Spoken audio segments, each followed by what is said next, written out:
Have you ever taken a vacation and found that you come back more exhausted than when you left? If you're giving a resounding yes, you're not alone, my friends. The thing is with being a driven entrepreneur is you're used to working and living at this fast pace and you're actually really good at it. The problem is you take this frenetic day-to-day pace and you take it on vacation with you. See if any of this sounds familiar. Technically, you're off work, but you're really not. And when you're on vacation, you tend to want to pack it all in because you don't want to miss anything. And finally, you just beat yourself up after the vacation because you really didn't have any downtime. Right. You've packed it all in it again, and then you're beating yourself up.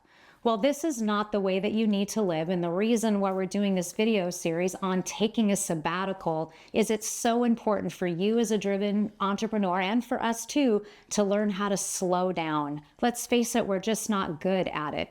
So this final video series in this program is really talking to how you can take a sabbatical, how you can learn how to rest, because this is so healthy for you. And listen, my friend, you can learn how to do this. So in this sabbatical series today, we want to talk about rest versus play and how to incorporate a sabbatical where you're getting that nice healthy balance of both. So you don't fall on that other side of just packing everything in so tightly that you're not really getting the rest that you need and that you deserve. Right. So how many items do we have today to share with people to just really go forward and how to take a sabbatical? Well, we're going to give 14 points of just these things that are tried and true, and they're things that we've learned as we've taken sabbaticals ourselves now for a number of years and learned some things the hard way. And so we're going to share with you how you can really take that refreshing sabbatical and have this nice balance between rest and play and come back really feeling rejuvenated. Right.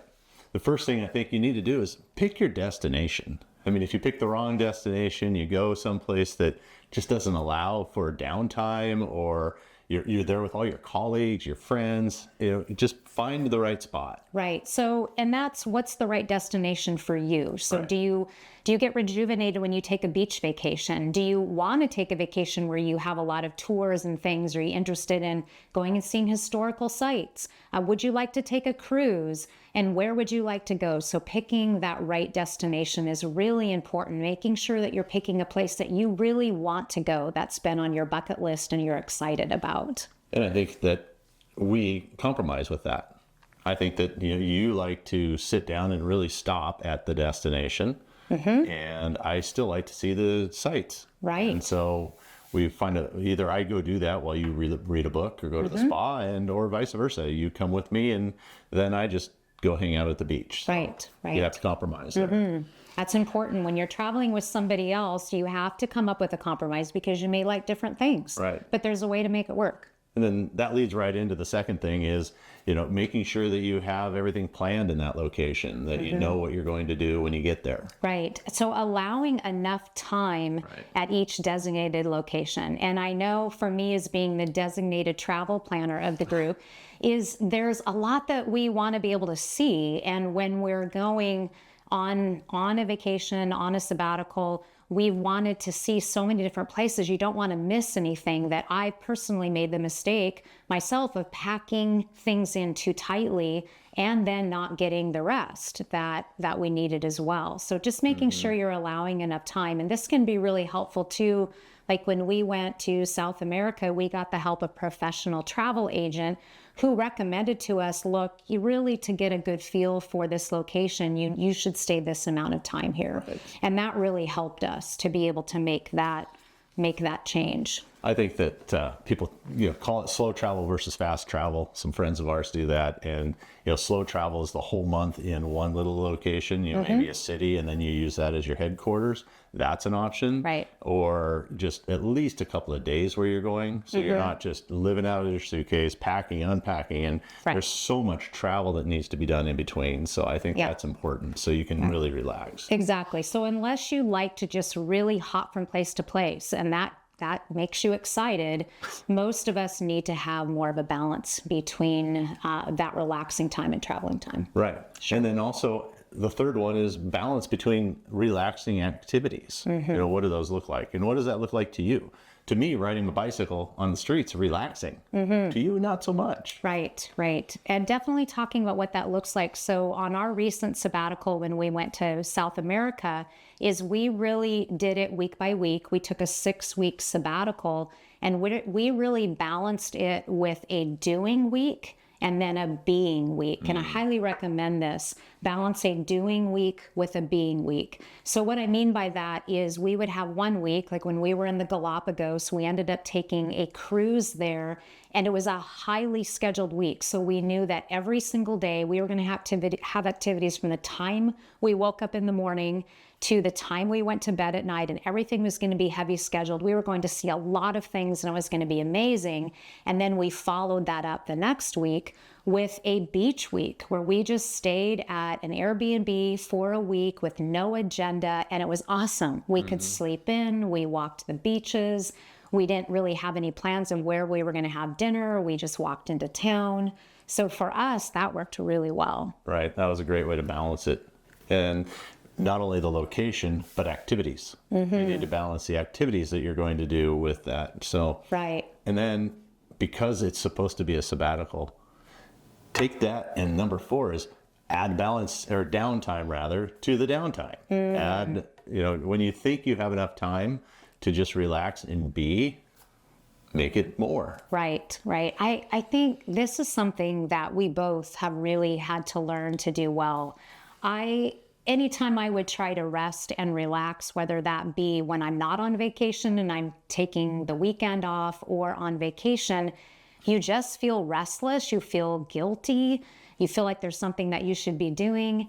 And really the primary purpose for most of you when you're taking a sabbatical is because you're likely, if this is your first sabbatical especially, you're right on that edge of burnout. You've been putting in tons of hours at work. You've had a lot of responsibility.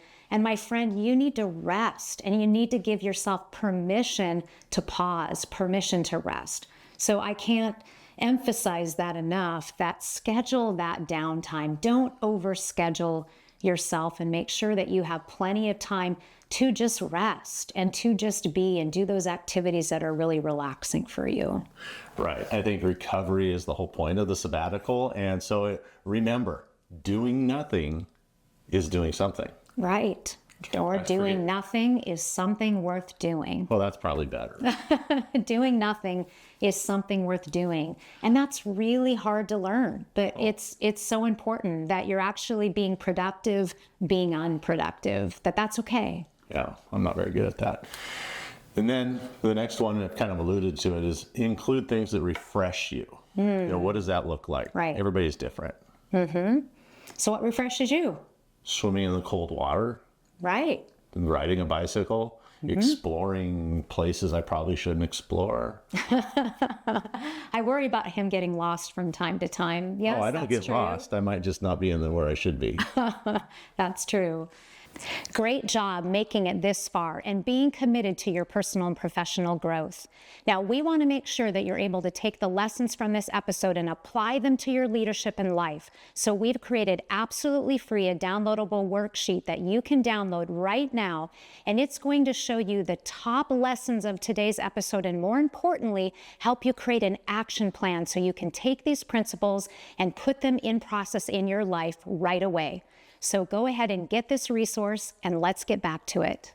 Yes, so what are those things that refresh you when you take time off? And you can think about this when you're even at home amongst your regular day-to-day activities. This just shouldn't be for a sabbatical. You should be having things in your day, in your week, where you're taking time to really rest and do things that are rejuvenating. So getting to learn what are those things that you do that afterwards you're just like, I feel great. I feel really refreshed. This is what I needed to do. Right. And that refreshes you, but that's also an activity, which is the next one, is what activities do you need to do to refresh you? So I guess they kind of go hand in hand. Really. Right. That's good.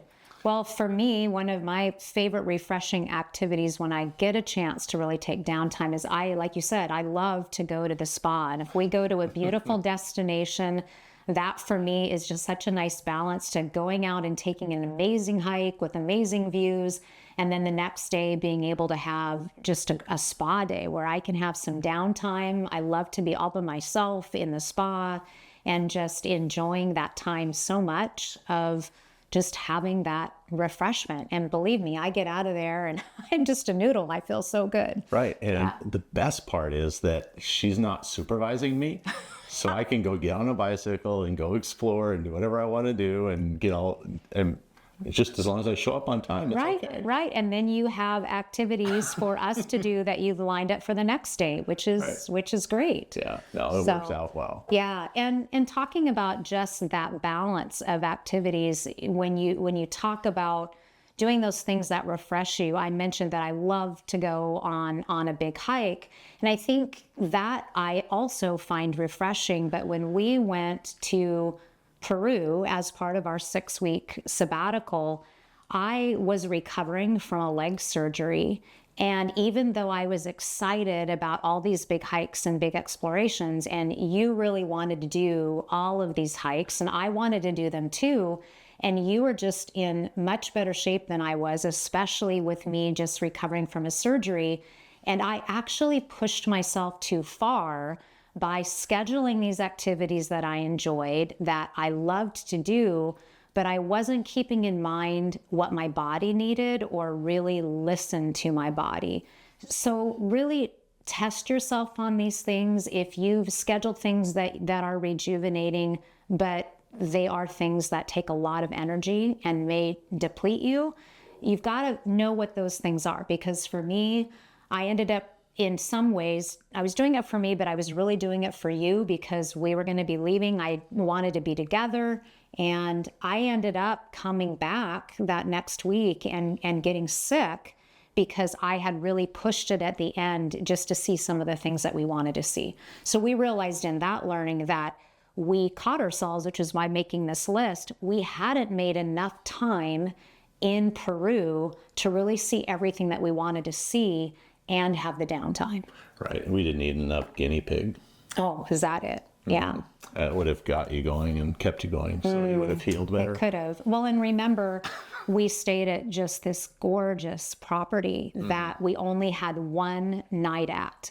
Right. And it was so beautiful and just so restful when we were there. And we were kind of kicking ourselves that we hadn't planned enough time there. And even if we would have had one more day of downtime there, I would have been just fine. And so that we really learned that we hadn't pushed that as far as refreshing. Right. So what are some other things that we did that were refreshing that we can share? During our travel times? Well, just during travel that is refreshing and rejuvenating, just for ideas for people. Oh, okay. The first one is that you just said is go to the spa. One I like to do is I go out into the water, however that is for me, whether I'm swimming, paddleboarding, kayaking, chartering a boat, going fishing, whatever it is on the water, that's refreshing for me. So... Yeah, something that I find really fun, we actually both love to do this, is we love to find a bookstore in the little towns and villages that we're in.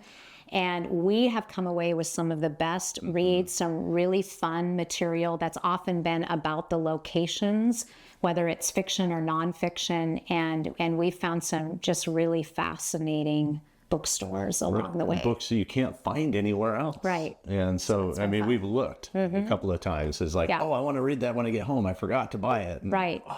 You can't get it. So just reading for me, I know, and we both feel this way, is that's a great bit of downtime for us. Just to take time to read is refreshing, rejuvenating. I like to chase coffee shops. I want to go try them all. And I appreciate that. When you do then that. I come back and bring one to you. Yes. So I'll have 6 or 8 shots before she got her, and then I make sure it's the right shots for her. So no, that's I appreciate that you go on the coffee hunt every single time we travel. I'm willing to make. No, that's good. And then that rejuvenating activity of sleep. Yeah, we're getting better. So important. Yes, We're not very good at it, but we're getting better. We do really well at that, I think, compared to a lot of people. We're making rest and sleep a priority when we travel, knowing that our days are just going to be a lot better when we've done that too. So that's good. Well, the next thing you need to do when you go on the sabbatical is turn off your devices. I mean, it's hard, and we talk about it all the time. We have a podcast. What's it called? Scaling back or digital detox. It's a Right. blog that you've done. And, Right. that is hard to do.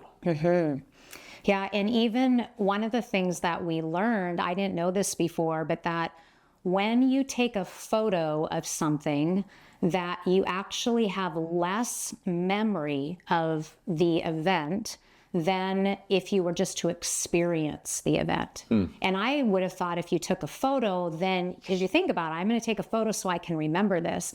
But it's shown, research has actually shown that you have a better memory of something that's happened to you in an experience if you just really feel it with all of your senses when you're there, and then that actually promotes the memory.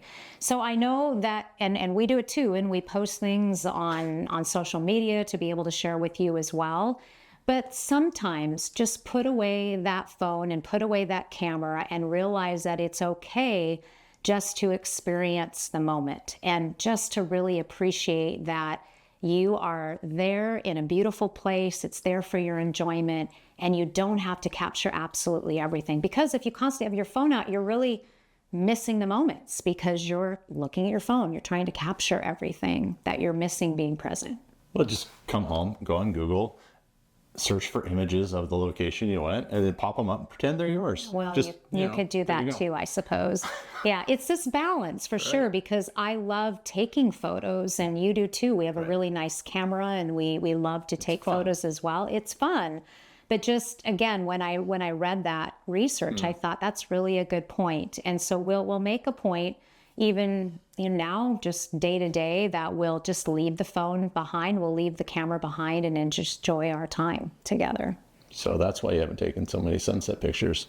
All right, the next thing is don't be overscheduled. We're really good at not being overscheduled on vacation. I think that we've done a better job. Like we talked about, even in this last sabbatical, our last part of the trip in Peru, we overscheduled ourselves. So really look carefully at the schedule that you put together. And, if you're a planner like me, you love to be able to kind of know where you're going and having things mapped out. And you do want for certain things to be able to do that. I mean, there's been folks that we've talked to who have missed being able to see certain things on their travels because you needed to book it months in advance, and they just were being spontaneous. They couldn't get into some of these exhibits that they wanted to see. So it is important to do some planning, but don't have things so heavily scheduled. Have those down times so that you really get opportunities for breaks. The other part of it too is you may get to a town that you haven't been to before, and if you have this tour that's lined up from morning till night, you may not get to take part in an activity. Maybe there's a festival that's going on while you're there, or you find out that there's this theater in the park that's going on, that because you scheduled this thing over here, there's nothing open for that. So when you're leaving those open spaces, those margin there, then it gives you the opportunity to be spontaneous and just decide in the moment what you'd like to do too. Yeah, I think a couple of things you can do is, friends of ours will get on the hop-on bus, a hop-on pop bus or whatever it is called. I don't know, Dr. Seuss is here in town, but you get on the bus and then you see the highlights, and then you can go back. And then we've mentioned this before, but one of our favorite things, and this really helps condense and seeing some of the great things, is hiring a local tour guide. They cut the lines, they help you go to the right spots at the right time, and it really saves so much energy and angst, and it's awesome, and it's worth a few extra bucks. Oh, definitely. We've gone away from the tours with a lot of people because you really miss the opportunity to get in some of these fun local places that the bigger tours don't go. And like you say, it is a little bit more money, but it is well worth it because you save so much time, you can see so much more, and you'll end up having some extra time where you can say, I'd really like to go and see this market, or I'd like to go tour this church, or I heard there was this over there. And they can make recommendations too, because we had a tour guide that was with us for a full week, and they got to know us and the things that we liked. And so they took us to some special places that we really enjoyed. Yeah, no, it was well worth it. The next one, don't read your emails. So you have your device, turn it off. Right. Turn off notifications, turn off the whatever you need to do, but don't read your emails. Right. Well, and we're talking about rest versus play on a sabbatical, and nowhere do we say rest versus play versus work. So just the reminder again, and I know we talked about this in earlier episodes of this sabbatical series, is on the sabbatical, the whole purpose is you're not working. This is your sabbatical for you. There's no rules other than you're leaving work for this sabbatical. This is time away and a break from your work.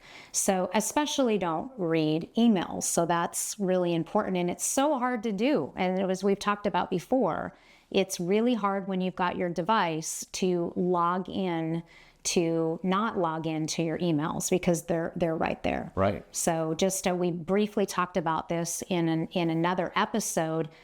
We set up a sabbatical inbox, so we didn't even get our emails. They actually went to one of our assistants who was able to screen things for us. And of course, if there was an emergency, there was a way that she could get a hold of us. But that really kept us from even being able to snoop, Right, which was good, which we needed. Yeah. And then the next one is we're all probably readers. Readers are leaders. So don't read business books while you're on sabbatical, which is really hard. Right. I mean, that's probably the hardest one for me because I love to read, and you read these fun summer reads, and I go through them every 24 or 48 hours, and then but at least if it's a business book, I might get 3-4 days out of it. Right, right. I'm chewing on something. So that's a little hard. No, and I think it's a really good idea because when you are doing business reading, when you find a really good, I'm reading a great marketing book right now by Joe Polish. And he's a great marketer. And as I'm reading this book, I'm getting ideas as I'm reading it that I want to implement in my business. So if you're reading this business books that are giving you business ideas, you're wanting to call somebody at the office and tell them about it. You're wanting to implement it. You're wanting to do something with it. And this isn't the idea of this particular time off that you're taking. This is time for you to explore something else personally. So what are some other type of reads that are outside your line of business that may be of interest that you want to read? Maybe there's a memoir you've been wanting to read. Doing something like that, something different. Right. Yeah. I read like all of one new author's books. I find a dozen books, and I can't remember this new guy I found. His name's Peter something from Scotland. Right. And he has 18 books. So this summer I'll probably hammer them all out because I can just do it real quick, and then I don't even know his last name, and I probably won't remember it in September either. But I'll read all his books. Yes. Oh. Yeah, just to remember that you're resting from your work, so you want to rest your mind from business activities. And the purpose of it is by resting your mind from business activities, your mind really rests from everything to do with your work so that after that rest is done, your creativity just soars. And so it ends up helping you to be more productive when you get back to work by just shutting off that part of your brain for a while and just engaging in other types of reading and activities. That's probably the only time that I'm really spending any time in magazines, which usually I don't read magazines much anymore. True. Every time you go on an airplane, you buy a new magazine. Well, but it's often work related when I'm buying. Yeah. And so I think that's kind of a fun thing is when we're going on vacation is we pick up some fun magazines to look at. Yeah. I look at Men's Fitness. That's or cycling magazine or bicycle magazine or yachting magazine or Right. Okay. Well, the next one is don't do any work. This is a sabbatical for play and fun. And work can be, but that's not the purpose of it. Right. So just be disciplined about not doing work. And we talked about this in an earlier episode is make sure that you've talked to your team, that you've got your company set up for success. Because if you haven't done that, you're constantly going to be pulled back in. So the whole idea is not to do any work because that's not then a good example to your team when they're trying to take a vacation that if you're working on your time off, then they're going to think they have to work on their time off, right? So be disciplined about not doing any work. You can do it. Yeah, right. And be disciplined to do your exercise. Don't stop because you're on vacation. And I actually think that we probably work out more on vacation. As much or more. Yeah. Don't give up your exercise routine. Yeah. It's so important to keep that up because you don't want to blow it. Everything, if you've been living healthy and you've been exercising and eating right, don't look at your vacation time as a time that you're going to drink like a fish and you're going to eat whatever you want and you're going to gain all of this weight. You're going to come back home and not feel good about yourself. Yeah, you're going to be a slug. Well, that's true. You're not going to have the energy that you're leaving to create. And it makes a difference. And you don't have to do the same. Let's say that you have a strength routine that you do at home 3 days a week or you go to the gym, whatever you are doing, you don't necessarily have to do that same thing. So change it up. I mean, remember that place we were in Mexico that actually had this fun gym on the beach? PPP. Yeah. Yeah. No, and they had, it was like the Flintstones, you know, they took rocks and sticks and bamboo and they just created this gym, if you want to call it that. It was really cool. It was a lot of fun and you could get your workout in. Right. It didn't look like it when you walked up. And you can get your workout in with different activities that we talked about. So if you're hiking or you're swimming, paddleboarding, all of these different things, you can get your exercise in that way. So look at it that way. If you've got a device that you wear, you can still count your steps looking at those things. So there's no reason why you can't get your exercise in while you're going. It doesn't make a And same thing with the healthy habits. The next one's healthy habits. You don't have to let everything go because you're on vacation. Right. Now, if you want to eat a Michelin star restaurant, that's still healthy. Of course. So just watch what you're eating. Don't go eat hot dogs at every Mariner game or baseball game or football game or something. Right. But, just look at what you're eating and keep up with the healthy habits. Definitely. Well, you know what you need to take really good care of yourself. And why wouldn't you continue that? Especially if you're taking a sabbatical of 4 to 6 weeks, you want to be able to keep those healthy habits going. That makes a big difference. And not just the healthy habits of eating and exercise, but other things that you're doing too. I mean, I typically have my morning success routine every single day where I'm doing meditation, I'm spending some quiet time, I'm in devotions and prayer. And that's not something that I give up when I travel either. I take my journal along and I continue those practices. So whatever you've set up for yourself, those healthy habits that are really ingrained into your life, this is not a time to give them up. You want to keep them up. Right. No, that's good. And finally, the last is don't miss the moment. You're supposed to be present. You're supposed to be there. So if it means bring the camera out, snap a couple pictures, put it away, that's great. But be present. Enjoy it. Right. Yeah, sometimes we've planned our vacation or sabbaticals out so much to the letter, like we talked about, that we just don't enjoy it. We're always anticipating, where are we going next? What's the next thing? Just really being present that, okay, here's where we are right now. And I remember when we were in Galapagos that we had such a fantastic time there. We were not thinking about where we were going to go next. Oh, what's it going to be like when we go to Peru and go to Machu Picchu, which we're also excited about. We decided before we took the trip that every place we went, we were going to be present and really enjoy everything about that place and savor it. We savored the foods, we savored the experience, we savored the people, really got to know people in each location where we were. And wow, we just think back to that trip with so many fond memories because we, with everything, all of our senses, the smells and the sights and the flavors and experiences just all really allowed that to resonate and sink in deep. I just love the people. Buying fish from the guy riding his little motorcycle, selling fishermen, and going to alone and watching the fishermen roll their boats. And these things are heavy, and just the little things like that just stuck in my head. Right, and seeing the fishermen catch fish and bring it up and prepare it right on the beach and having that fresh fish that night, and really just so many wonderful memories. So we want you to be able to have this too, and it is absolutely possible to take a sabbatical, and we hope that with this series that you've learned that you're not too busy to take a sabbatical. It's not impossible, but with intention, you can create a time away for yourself, this wonderful break that you can come back refreshed and rejuvenated. So there's the list. Apply these tips to set yourself up for a successful sabbatical. And don't worry about getting it right the first time. It takes practice, as it did for us. That's how we came up with this list of do's and don'ts for the perfect sabbatical. If you have questions, hit reply, make a comment, and we're happy to answer them. Just let us know what your challenge is for the sabbatical that you're planning next. Taking an intentional break made a profound difference in our life, and we know it will in yours too. Thanks so much for watching, and don't forget to subscribe to our channel so you'll be the first to know when new episodes drop to really help you grow in your leadership and level up your life and your mindset.